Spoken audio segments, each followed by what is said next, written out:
नमस्कार। देश के उन करोड़ों वरिष्ठ नागरिकों के नाम आज की यह शाम, जो अपनी जिंदगी की जमा पूंजी इस देश के निर्माण में लगाने के बाद आज अपने हैक्यू के लिए आंखें बिछाए बैठे हैं। हम बात कर रहे हैं ईपीएस 95 पेंशन धारकों की, जिनके लिए आज की सबसे बड़ी और ऐतिहासिक खबर लेकर हम हाजिर हुए हैं। आज इस विशेष बुलेटिन में हम पर्दा उठाएंगे उस सच्चाई से जिसका आपको बेसब्री से इंतजार था। प्रधानमंत्री नरेंद्र मोदी का वो कौन सा गुप्त ऐलान है जिसने पेंशन भोगियों की उम्मीदों को आसमान पर पहुंचा दिया है? संसद के गलियारों में आपके हैक्यू की गूंज ने सत्ता के सिंहासन को कैसे हिलाकर रख दिया है? और राष्ट्रव्यापी आंदोलन का चेहरा बन चुके कमांडर अशोक रावत जी का वो कौन सा निर्णायक शंखनाद है जो दिल्ली की सड़क ढकों पर एक नए इतिहास को लिखने की तैयारी कर रहा है? आज हम आपको पूरी सच्चाई, तथ्यों और सबूतों के साथ परत दर परत दिखाएंगे, ताकि आपके मन में शंका का एक कण भी शेष न रह जाए। तो कुर्सी की पेटी बांध लीजिए, क्योंकि आज की कहचबर आपके लिए एक ऐसी बड़ी खुशखबरी लेकर आई है जो आपकी जिंदगी की दिशा बदल सकती है। सबसे पहले उस यक्ष प्रश्न पर आते हैं जो देश के लगभग 80 लाख से भी ज्यादा पेंशनधारकों के दिलो दिमाग में तूफान की तरह उठ रहा है। आखिर हमारे खाते में 7,500 रुपये की पेंशन कब और कैसे आएगी? दशकों का इंतजार, अनगिनत प्रदर्शन और लाखों प्रार्थनाओं के बाद आखिरकार इस सवाल का जवाब मिलता हुआ दिख रहा है। सूत्रों के हवाले से जो खबर निकल कर आ रही है वो यह है कि स्वयं प्रधानमंत्री नरेंद्र मोदी ने इस पूरे मामले पर अपनी मुहर लगा दी है। उन्होंने एक महत्वपूर्ण घोषणा करते हुए यह स्पष्ट कर दिया है कि बहुत जल्द होने वाली सीबीटी यानी सेंट्रल बोर्ड ऑफ ट्रस्टीज की बैठक में सिर्फ और सिर्फ ईपीएस 95 पेंशन धारकों के मुद्दे को ही प्राथमिकता के तौर पर रखा जाएगा। प्रधानमंत्री ने आश्वासन दिया है कि उस बैठक में सभी पहलुओं पर गहन विचार विमर्श करने के बाद अंतिम प्रक्रिया को हरी झंडी दे दी जाएगी। यह कोई छोटा मोटा बयान नहीं है, यह देश के सर्वोच्च पद पर बैठे व्यक्ति का वो वादा है जो करोड़ों बुजुर्गों के मुरझाए चेहरों पर उम्मीद की पहली किरण बनकर आया है। लेकिन यह लड़ाई सिर्फ सरकारी आश्वासनों तक सीमित नहीं है। इस लड़ाई को जमीन पर जिसने जिया है, जिसने लाखों पेंशन धारकों को एक झंडे के नीचे लाकर खड़ीडीढ़ा किया है, उन कमांडर अशोक रावत जी ने भी एक बड़ी और आधिकारिक घोषणा कर दी है। उन्होंने साफ शब्दों में ऐलान किया है कि अब और इंतजार नहीं किया जाएगा। कमांडर साहब ने स्पष्ट कहा है कि अगर अक्टूबर माह तक सरकार हमारी मांगों को जस का तस स्वीकार नहीं करती है तो पूरा देश दिल्ली की ओर कूच करेगा। यह एक चेतावनी है, एक अल्टीमेटम है कि अब पानी सर से ऊपर जा चुका है। कमांडर रावत जी ने कहा है कि यह चैनल जिसे आप अभी देख रहे हैं, यह कोई सामान्य यूट्यूब चैनल नहीं है।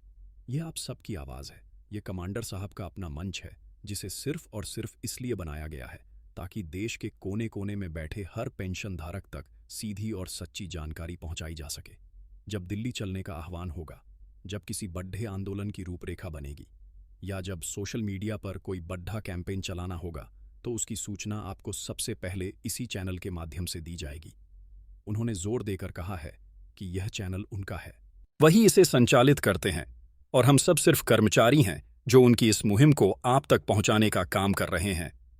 इसीलिए अगर आप इस महाआंदोलन का हिस्सा बनना चाहते हैं तो इस चैनल को सब्सक्राइब करना आपकी पहली जिम्मेदारी है।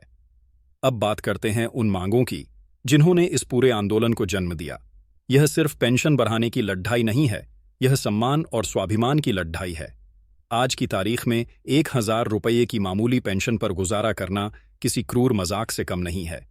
इसी दर्द को समझते हुए जो मांगें सरकार के सामने रखी गई हैं, उनमें सबसे प्रमुख है न्यूनतम पेंशन को बढ़ाकर 7,500 रुपये प्रतिमाह किया जाए।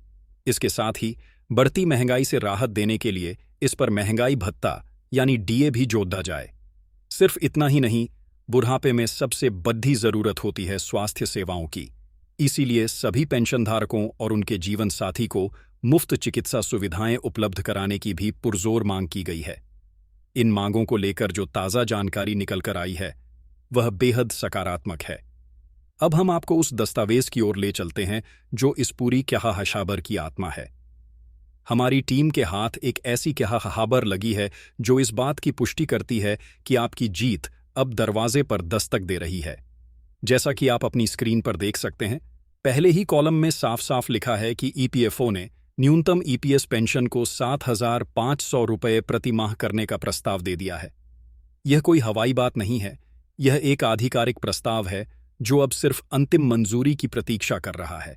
अब तक सरकार की ओर से ऐसे ठोस कदम नहीं उठाए गए थे, लेकिन कमांडर अशोक रावत जी के नेतृत्व में हुए देशव्यापी आंदोलनों का दबाव इतना ज्यादा था कि सरकार और संबंधित विभागों को झुकना ही पड़ा। प्रस्ताव में यह भी लिखा है कि यह वृद्धि अप्रैल 2025 से लागू होने की प्रबल उम्मीद है। हालांकि यह प्रक्रिया पहले ही पूरी हो जानी थी, लेकिन सांसदों के अभूतपूर्व समर्थन के बाद इसमें तेजी आई है। जब देश के चुने हुए जनप्रतिनिधियों ने संसद में यह मुद्दा उठाया कि 1000 रुपये की पेंशन अपमानजनक है, तब जाकर सरकार की नींद टूटी और अब यह प्रस्ताव अपनी मंजिल की ओर बढ़ चला है। इस खबर के तीसरे कॉलम पर नजर डालिए, जिसमें लिखा है कि इस फैसले से कर्मचारी पेंशन योजना यानी ईपीएस के अंतर्गत आने वाले 60 लाख से भी अधिक पेंशनभोगी सीधे तौर पर लाभान्वित होंगे। इस कदम का मुख्य उद्देश्य बढ़ती हुई जीवन यापन की लागत और आसमान छूती महंगाई के बीच वरिष्ठ नागरिकों को एक सम्मानजनक वित्तीय सुरक्षा प्रदान करना है। सबसे महत्वपूर्ण बात यह है कि इस बढ़ी हुई पेंशन का वित्तीय भार सरकार और ईपीएफओ संयुक्त रूप से वहन करेंगे, जिसका अर्थ है कि इसके लिए एक ठोस वित्तीय मॉडल तैयार कर लिया गया है। अब सिर्फ श्रम मंत्रालय और केंद्रीय न्यासी बोर्ड यानी सीबीटी से अंतिम अनुमोदन मिलना बाकी है। यानी गाड़ी स्टेशन पर लग चुकी है, बस गार्ड की हरी झंडी का इंतजार है। और जैसा कि हमने आपको शुरू में ही बताया, प्रधानमंत्री मोदी ने स्वयं सीबीटी की बैठक में इस मुद्दे को अंतिम रूप देने का आश्वासन दिया है। लेकिन यहाँ एक पेंच भी है जिसे समझना आपके लिए बेहद जरूरी है।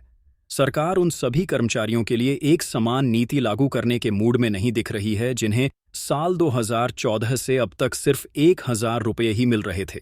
सरकार का तर्क है कि एक साथ सभी की पेंशन को 7500 रुपये करने से सरकारी खजाने पर बहुत बड़ा बोझ पड़ेगा, जिसके लिए वो फिलहाल तैयार नहीं है। इसलिए ऐसे पेंशनधारकों के लिए मोदी सरकार ने एक चरणबद्ध योजना का खाका तैयार किया है।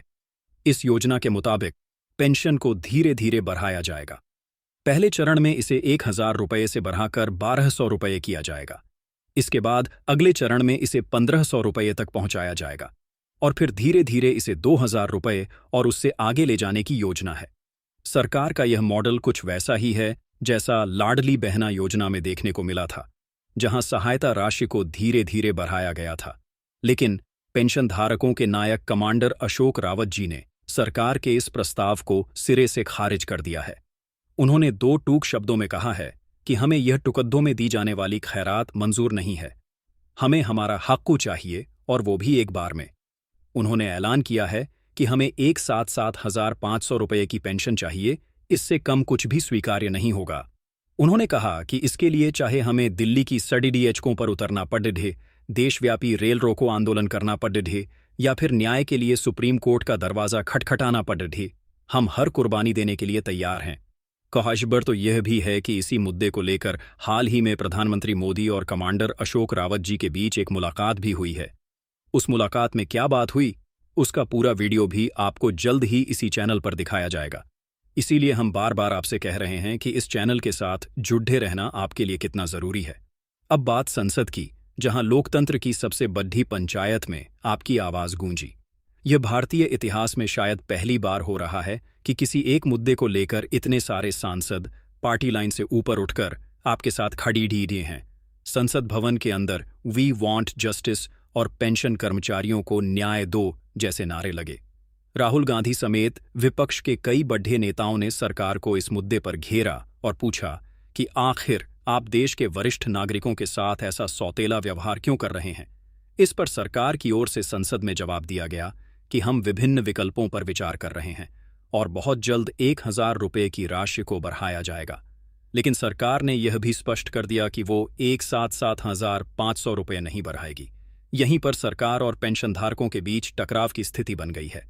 इस पूरी लड़ाई में एक और महत्वपूर्ण संस्था का नाम सामने आया है और वो है स्टैंडिंग कमेटी ऑन लेबर। इस कमेटी ने अपनी रिपोर्ट में सरकार से साफ साफ सिफारिश की है कि न्यूनतम पेंशन 7800 रुपये प्रतिमाह होनी चाहिए, क्योंकि 1000 रुपये में गुजारा करना असंभव है। कमेटी ने अपनी रिपोर्ट में लिखा है कि देश भर के बुजुर्गों का इतने कम पैसे में महीने का खर्च चलाना संभव ही नहीं है और इसीलिए उन्होंने 7,500 रुपये पेंशन के साथ साथ यात्रा भत्ता, टीए और मेडिकल जैसी सुविधाएं देने की भी वकालत की है। जब एक संसदीय समिति इस बात को मान रही है तो सरकार के पास अब कोई बहाना नहीं बचा है। प्यारे साथियों, अब समय आ गया है एक निर्णायक फैसले का। अब हमें एकजुट होकर अपनी ताकत दिखानी होगी। यह मंच, यह चैनल इसीलिए तैयार किया गया है ताकि हम सब एक साथ मिलकर LDDDH सकें। आप देश के अलग अलग राज्यों से इस कार्यक्रम को देख रहे होंगे। कोई महाराष्ट्र से होगा, कोई उत्तर प्रदेश से, कोई बंगाल से, तो कोई तमिलनाडु से। आप किस राज्य से हैं, यह कमेंट बॉक्स में जरूर बताइएगा। कमांडर साहब ने यह व्यवस्था इसीलिए बनाई है ताकि जब भी ट्विटर पर कोई कैंपेन चलाना हो, जब भी मीडिया तक अपनी आवाज पहुंचानी हो, तो एक ही समय पर एक ही आवाज में करोड़ों लोग अपनी बात रख सकें। कमांडर अशोक रावत जी ने यह भी कहा है कि बहुत जल्द एक विशाल ट्विटर कैंपेन चलाया जाएगा। उसकी तारीख और समय की घोषणा भी इसी चैनल के माध्यम से की जाएगी। इसीलिए आपको न सिर्फ इस चैनल को सब्सक्राइब करना है, बल्कि वो घंटी वाला बटन भी दबाना है ताकि जैसे ही यहां से कोई घोषणा हो, उसका नोटिफिकेशन तुरंत आपके मोबाइल पर पहुंच जाए। हम आपको कमांडर अशोक रावत जी का नंबर भी उपलब्ध कराएंगे। अगर आप उनके व्हाट्सएप ग्रुप से जुड़ रहना चाहते हैं तो कमेंट में लिखिए, हमारी टीम आपसे संपर्क करेगी और आपको सीधे कमांडर साहब की कोर टीम से जोड़ दिया जाएगा। खुद कमांडर साहब इसी चैनल पर लाइव आकर आपके सवालों के जवाब देंगे, आपकी समस्याओं को सुनेंगे और आगे की रणनीति का खुलासा करेंगे। अब सवाल यह उठता है कि कुछ लोगों के खाते में पैसा आना शुरू हुआ है या नहीं। खबरें मिल रही हैं कि कुछ पेंशन धारकों के खाते में 1,000 रुपये की जगह 1,200 रुपये या 1,500 रुपये आने शुरू हो गए हैं। कुछ लोगों को 2,000 रुपये अतिरिक्त मिलने की भी खबर है। अगर आपके खाते में भी कोई बढ़ी हुई राशि आई है तो आपसे निवेदन है कि कमेंट में इसकी जानकारी जरूर दें ताकि सच्चाई का पता चल सके।